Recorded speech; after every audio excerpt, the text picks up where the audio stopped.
नमस्कार, बहुत बहुत स्वागत है आपका। किसान आंदोलन लगातार चल रहा है। कल शाम आपको याद होगा कि यस और नो तक का मसला पहुंच गया था, यानी सरकार के सामने किसान अपनी जिद पर अड़े थे और ये कह रहे थे कि हमें कोई साफ सफाई मत दीजिए, आंसर सिर्फ यस और नो में कीजिए। यानी इस बात को मानना है तो यस कहिए, नहीं मानना है तो नो कहिए, बीच के किसी भी रास्ते पर हम चलने को तैयार नहीं है। इसके साथ साथ लंगर चल रहे हैं और मोदी सरकार के लिए सबसे बड़े चैलेंज बन गए हैं ये किसान नेता, क्योंकि इन किसान नेताओं ने इस वक्त पे लगातार सरकार को जो है वो बैकफुट पर इस तरह से धकेला है कि सरकार पहले कह रही थी कि इस मैदान पर आइए, यहां पर आएंगे तब बात होगी। किसान नेताओं ने साफ तौर पर मना कर दिया। इसके बाद भी बातचीत शुरू हो गई।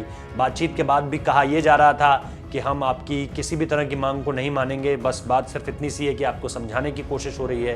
लेकिन अब अंदर खाने से जो खबर सामने निकल कर आ रही है उसमें कुछ आमूल-चूल परिवर्तनों को सरकार मानने के लिए भी तैयार है।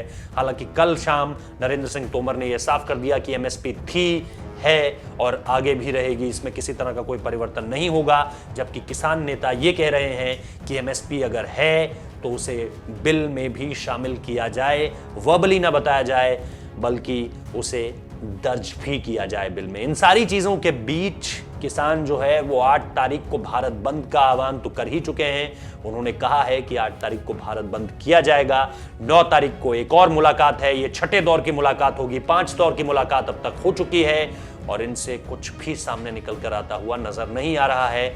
हालात लगातार बिगड़ते जा रहे हैं। हालांकि सरकार ये कह रही है कि किसानों से बातचीत अच्छी चल रही है, किसान ये कह रहे हैं कि कहीं बात बन नहीं रही है। इन सारी चीजों के बीच आगे अब क्या होने वाला है, क्या ये किसान नेता और परेशानी खड़ी करने वाले हैं, सरकार के लिए ये देखना दिलचस्प होगा। और 9 तारीख की बैठक भी अगर बिना किसी मसले के बाहर खत्म हो जाती है, एक तरह से बिना किसी सोल्यूशन के खत्म हो जाती है, तो फिर इन बैठकों का क्या कोई मतलब भी है या फिर किसान जो है अड़े रहेंगे? क्योंकि किसान तो कह रहे हैं कि महीना भर लगे, 2 महीना, 6 महीना, हम पूरी तैयारी के साथ आए हैं। जब तक ये बिल वापस नहीं लेती सरकार, हम वापस नहीं जाने वाले हैं। बहुत बहुत शुक्रिया इस वीडियो को देखने के लिए।